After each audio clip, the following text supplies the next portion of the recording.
E de outro informe, lo dura alguns semanas promeco porque da claro que 5 membros não adicional com falta para ocupar o posto de Junta de Supervisão de Dr. Horacio Audibert Hospital.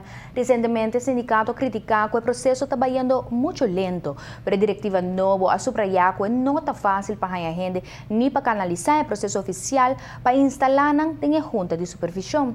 No hospital, mientras tanto, o trabalho não está seguindo normal, com Theo de Cole como diretor financeiro e Dr. Alex Ponson como diretor médico suplente.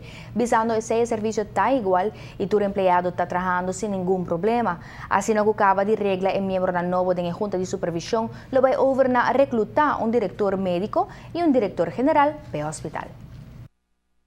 Não está algo fácil sobre nós do saco hospital de processo de hospital novo, no caso que dois vleugel novo, e tem uma pessoa capaz para borrar também para ajudar no caso aqui.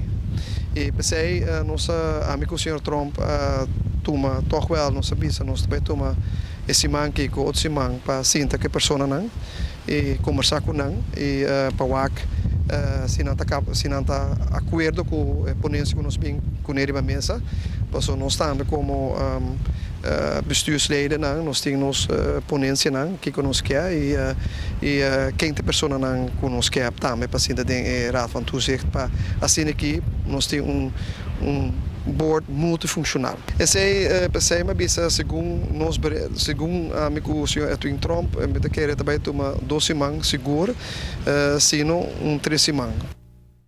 Dr. Horacio Audibert Hospital fora de Barcelona atrás está canando o processo de por busca diretor general novo que entretanto agora lo mestre vira diretor médico e diretor general para junto com o diretor financeiro forma a raad van bestuur que maneja o instituto.